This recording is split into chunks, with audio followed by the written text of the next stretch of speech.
Hello there, guys. I'm Axel Beast, and this is the Curiosity Shop, the ZeldaDungeon.net video mailbag where I answer your Zelda questions. There's no special Halloween mailbag this year. I mean, what special Halloween mailbag? I haven't even done. I've done no special Halloween mailbag. Every half of the Halloweens I do mailbags. It's just something terrible happens to me. I don't even do one.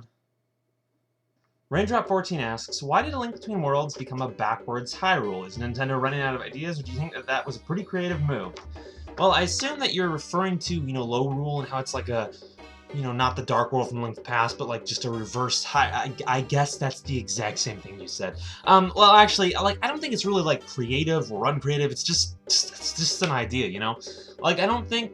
Honestly, like, what in Zelda is, like, this really creative, mind-bending, amazing new idea. Like, a lot of it is just, simple ideas that they craft coolness around. That's not a word, but whatever. Like, I just think that the idea of it being another, like, a reverse Hyrule or whatever, it's not, like, a creative idea, and very few ideas in Zelda are, but it's a neat little one, and I think they can do some cool stuff with it. Just, you have to wait and see what they do with it in the game. Clank asks, do you think that Lorule is a ripoff of the Termina idea? Well, I think that ripoff is a little bit of a overdone buzzword, honestly. I don't think, like, certainly a lot of things that the word's applied to don't deserve that much of a negative connotation, but, like, I guess it might be a little similar to Termina. I mean, we haven't seen what Lorule really is. It might not be an ultimate dimension with, like, doubles like that. The only one we've really seen is Hilda, and, like, Zelda's special, so why can't Hilda be a special case, Like, maybe there will be other characters like that. I doubt it, because we've seen tons of freaking monsters and whatnot, but, like, maybe. But even if that's the case, like, all that would mean is, okay, here's a second game that did kind of the same thing that they did with Termina and Majora's Mask. I mean, why is that a big deal? Because, like, they have so many Zelda games where it's just like, okay, time travel! Or, like, oh, we got a freaking musical instrument that can do special stuff as a major plot device. You've kind of recycled ideas before. Dawn of a New Day, so just like an entire astronomical event, asks, where in the timeline will Link Between Worlds take place? Well, it's on that third timeline, the decline timeline, the downfall, Link dies, cop-out timeline, whatever we're naming that.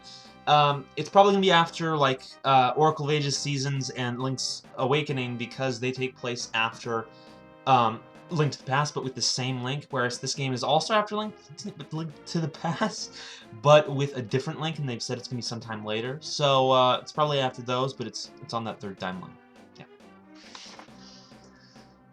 Chucker173 asks, why is it that in A Link Between A Link to the Past, Link has the Power Glove, then the Titan's Mitt, but in A Link Between Worlds, you can see Link has the Power Bracelet. Could this also be connected to the Oracle game, since the pre-order for Link Between Worlds comes with Oracle of Seasons, and in the Oracle games, Link has the Power Bracelet? Well, it of course relates to the Oracle games, at least, like, with that, like, it does in some level, because it is, as I just said, going to be most likely a sequel to those, as well as A Link to the Past. However, the bracelet you're referring to in the artwork and whatnot is not the Power Bracelet. It's, we don't know what it's called, or fully what it does, but they have said that it will have something to do with Link's ability to turn into paintings, and it will be acquired early in the game. So it's just a new item, it's just another bracelet, it's not the powerful one, But, yeah. So, it's a different bracelet. We might see the Titan's Mitt and Power Glove again, I don't know. But, yeah, there you go. Team Mario Man asks, hey Guy, do you think that since Hilda said we have need of a hero and your Link is superb, that there is a Dark Link that is not courageous and is more of a Linebeck Groose kind of character? Like, if there's gonna be a Link in the game, like another Link, an antithesis to the, the Link you play, it's gonna be like Dark Link, and it's gonna be evil that you're gonna fight and whatnot. It's not gonna be some kind of coward, more lovable character or anything like that. I'm pretty certain of that. I am skeptical that Dark Link will appear in the game at all, considering Yuga's already there as a form of major recurring villain, or major, like, enemy of Link. But they could still do Dark Link, and he really does, like, fit with the theme of the game pretty well, so I'd like to see him, so, maybe that'll happen. But, in terms of that line that she says, where she's saying she's just saying it's the Link of your world, not, like, it's your Link, ours sucks. She's just saying that, it's the Link that they have, the guy they have, their hero. He's a good hero, and we could use that guy, you know? She's not saying that necessarily implying that they have their own Link. I mean, yeah, that could be the case, I guess, but it's such a stretch when it seems like her line is quite simple. I mean, she didn't capitalize or italicize the word your. Your Link is great! She just said your Link, the Link you have, the guy that you have in your, possession or acquaintance, circle of acquaintances. Soroa Link asks, if Zelda Link Between Worlds gets great reviews and sales, do you think that this may convince Nintendo to never go back to linearity for Zelda games, at least for the main games, perhaps? I think that they've already come to the conclusion that they don't really want to have linearity because, well, they're kind of ditching it a bit in Link Between Worlds. They've also said they don't want to do it in Zelda Wii U either. Granted, they've also said that that was sort of their intention with Skyward Sword, which was an extremely linear game. I don't get the sense that they, thought, you know what? People want some linear Zelda games, and they gave us linear Zelda games. I think it's more the fact that they just made some mistakes in the game design, and it was unintentional. And I think that there's nothing that's really going to stop that unless they just learn from their mistakes. And also, we've yet to see if they don't make those mistakes again anyway in A Link Between Worlds and Zelda Wii U. So, I don't think it's going to stop anything in particular. They're just going to have to learn from the mistakes, and we don't even know if they've done that yet, so... Master of the Master Sword asks, where and what do you think the gap between dimensions is? I hope Phantom Ganon brought a Game Boy with lots of batteries. Well, okay, let me just kind of demonstrate this. Okay. This is a dimension. It's a cut, but it's a dimension.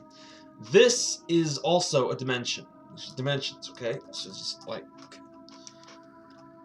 Okay, so you got your two dimensions here, okay? And you got this space in between. Some might call it a gap. That right there. That's your gap between dimensions. Linkachu72 asks, if you wished on the Triforce with an equal balance of two of the parts, say wisdom and courage, but less of the third part, power, would you get the two parts or only one? There's no way you can, there's no workarounds, loopholes here. Either your heart is in the balance of the three virtues, or whatever you call them, and you get the whole thing, or even if it's in balance to only one, you still get only one because you're all out of balance and whatnot.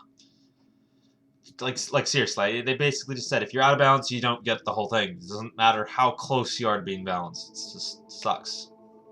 Tenkashi XD asks, my question is, if you or Link were to put on the Majora's Mask, what do you think its abilities would be? Assuming you or Link could control it anyway. Do you think it grants desires like Ganon did for Zant? Honestly, it's kind of a weird question because unlike all the other masks in the game, Majora's Mask was kind of an entity that actually had, thoughts and desires of its own. So, I don't know, it seems a little weird. I kind of think that if you put it on, maybe you just get a voice in your head? It's clear the mask had a lot of power, so I guess if you could somehow subdue that personality in the mask or whatever, you just get, this raw demonic power that seemed to be kind of what the Skull Kid had. He was just very powerful, had very powerful magic and energy or whatever granted to him by Majora. I don't know, that's the best I could say, really. I don't know, it's really unclear. Forward PK Team asks, do you think that they will have an air-based race? I know they've kind of introduced this with Doritos, but do you think that they will go into this more and maybe make you able to fly without a bird? I don't know about flying without a bird unless they have a straight-up flight magic in some Zelda game. I mean, they tried to do that with Skyward Sword, sort of. They even see the concept artwork of Fi basically perched on Link's back, flapping her freaking cloak to make him fly. I kind of just doubt that there'll be too much flight in Zelda games in the future, other than maybe gliding and stuff. But, with regards to another air race, I think it's kind of obvious they'll cover it again. I mean, they have a number of times in the past, honestly, in some slightly disturbing ways with the Uka, but nonetheless. I think it's inevitable they'll do it again, but I don't think, I don't need another race in the Zelda series that I have to debate with people who I shouldn't have to debate about this, because it's obviously not really the case, that they're not connected to the Uka or the Loftwings. I don't need another frickin' Waterara race from the frickin' manga. I don't need that. So, if they do, you guys need to promise me that you're not gonna do that. Okay? Let's make a pact. Vixie Link asks, what would you think of having a Zelda game where there are two different evil villains working against Link but also against each other? Even though they would both send monsters at Link, they would also sabotage each other in various ways. Like, that's a cool idea. I don't know about that specifically. Like, it just would depend on the game, the story, just how it plays out. But mainly, I like the idea, and your idea relates to this, of just simply having more players in the plot. Like, in a lot of Zelda games, it's just, okay, the bad guy does some bad stuff, and you're Link, and you just gotta go fix it. You know, like, I liked in Skyward Sword how, well, I guess it still was a lot of that, but there was also the fact that, you had Demise sealed away, you had Link going to save Zelda, but then Zelda was doing her own thing, and then Girahim was doing his own thing. There's a lot of players in the plot. Not really so much. It's really just Demise and Girahim is one force, and Link is one force, and then Zelda's on Link's side, but doing her own thing. But, like, the idea of having two villains fighting each other, or any other number of ideas of ways to make it so the plot is actually happening would be kind of... I'd like that idea. That's very cool. Your idea is just as good a way as any. The Great One asks, I have seen most, if not all, of the Mailbag episodes, and I've yet to see this question. How would you feel if there was a Zelda game, could be a sequel or not, where Link is older, around 40 years old? I think this could work for a game, and I want to know what you think of this idea. Well, you know, like, I think it's a cool idea. I actually came up with that idea myself regarding a sequel to Ocarina of Time where Link's still looking for Navi or something. He's kind of old now. It's a cool idea. It fits in with my desire to see kind of like the Link archetype in a lot of different roles, a lot of different types of Links or whatever. I'd like to see that, and that's one of many cool ways they could do that. I'm skeptical they would do it though, because I guess they just like with the whole adventure thing they go with. I think they go with the youthful character or the pretty.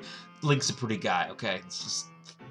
And if they made him older, he'd be more like, okay, he could still be hot, I guess, but he wouldn't be pretty. There's a difference. So, I don't know. I just feel like that they wouldn't stray too far from what we identify as Link's appearance, but it would be really cool if they did. There would be no real harm in them doing it. And I don't know. I'd like to see them break that mold. Wouldn't that need to be for every game, but just for once in a while. I think it'd be pretty cool. It's a cool idea. All right, last question, and this is clearly the best question of this mailbag and the most Halloween-appropriate question of this mailbag. Wolf Sage asks, where do you think Princess Zelda gets her hair and nails done at? Well, Hyrule Castle. I mean, she's a princess. She's got her, like, she's got her servants and whatnot. Where else would she get it done? Alright, guys, that's it for this time. Be sure to send your questions to the contact information in the description, and I'll see you guys later.